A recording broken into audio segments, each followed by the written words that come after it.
Emmerson Mnangagwa and the Mafidi dynasty plan to pay Ccc Mps US $50,000 each to support the 2030 agenda. You see, the level of corruption that we have seen in Zimbabwe is what is causing our country not to rise at all. Family, this is corruption. He knows that only thing that will cause him to survive. Mnangagwa cannot survive in Zimbabwe if the rule of law is on. So despots and these dictatorships, they thrive mostly in lawlessness, because once the law is followed properly, they cannot be able to survive. They are pigs, they have to survive in the mud. And that's exactly the situation we are seeing. From the time that we have seen all this corruption of bringing Shabang into picture, Shabang being supported by the courts, including the High Court, including the Constitutional Court, it is quite sickening to find a court that would admit fake papers, papers that are not genuine, causes that don't make sense, arguments that really are just clear as day that they are nonsense, but the judges would be given an order to support him. He has been supported from the beginning, and we saw Mnangagwa taking over the parliament, and that parliament has become bastardized.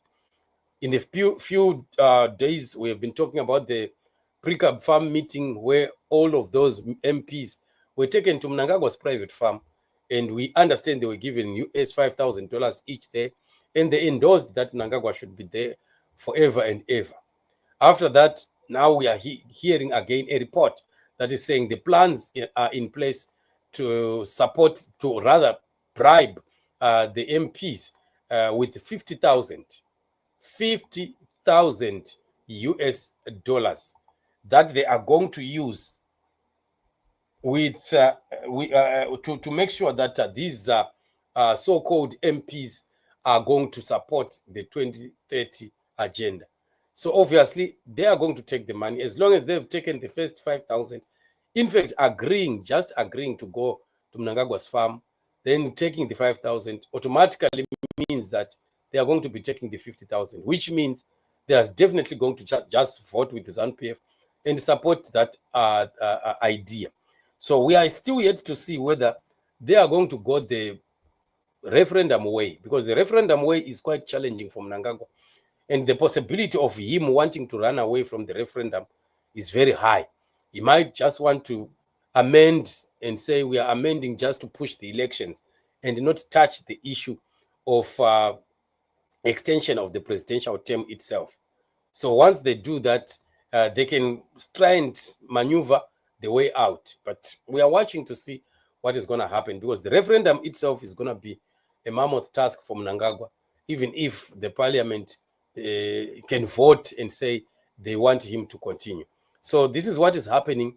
Monies that are being stolen from Zimbabweans are now being used to buy the corrupt Zimbabweans, to cause oppression to continue in the country. And this is a sad development. So the problems we see in Zimbabwe, in our country, are problems that are caused by Zimbabweans. We are the enemies of ourselves. We hate ourselves to the point that we enable the oppressor to oppress us. And yet we are suffering. Nothing is moving. The country is in doldrums. The economy is collapsed. Nothing is working. The civil servants, the workers, the industries, agriculture, everything in Zimbabwe has since stopped working. So who is going to help us if we are going to be helping our own oppressor to oppress us? Who is going to come from somewhere to come and help us out of this? And this is quite sad. Very unfortunate for people that have been elected as opposition from the majority of Zimbabweans who trusted them with their votes, and yet they are able to do this. And it is quite unfortunate and sad. And with the state in which Zimbabwe is right now, nobody really can say that anybody is enjoying the status quo of Zimbabwe. Zimbabwe is a painful country. It's pain after pain after pain. There is nothing to celebrate. nothing to write home about. It is just pain after pain, stagnation. Nothing is moving. Children can't go to school. Schools are dilapidated. Teachers are demoralized. Everything is just not working. Everyone is just thinking of getting a passport and leaving Zimbabwe, all because of that. And Mnangagwa has also said, okay, since they want passports, he has gone there, given his own son that tender for passports, make the passports exorbitant so that very few people can afford them. Those that will afford will pay through their noses. And that is the Zimbabwean situation. A very unfortunate time, a very unfortunate period in our life as Zimbabwean people. And this is going to be going down in history as the most painful time that Zimbabweans have ever gone through. And we need to continue standing and praying for Zimbabwe. If we can't stand to pray for our nation, then no one will do it for us. If we can't stand to fight, at least let's stand to pray that God could have mercy over Zimbabwe. We want to continue to pray for the right leaders, leaders that fear the Lord, leaders that have Zimbabwe at heart, leaders that would want to see prosperity coming into the nation. Zimbabwe is a rich country. It can survive as long as it has the right leadership. But what we don't have in Zimbabwe is the right leaders. We need new leaders, and the leaders are there. The people of Zimbabwe know they are leaders, but ZANU-PF wants to pretend as if those leaders don't exist and those leaders are vagabonds and they are the saints. But this is the situation. So we are watching to see what is going to happen.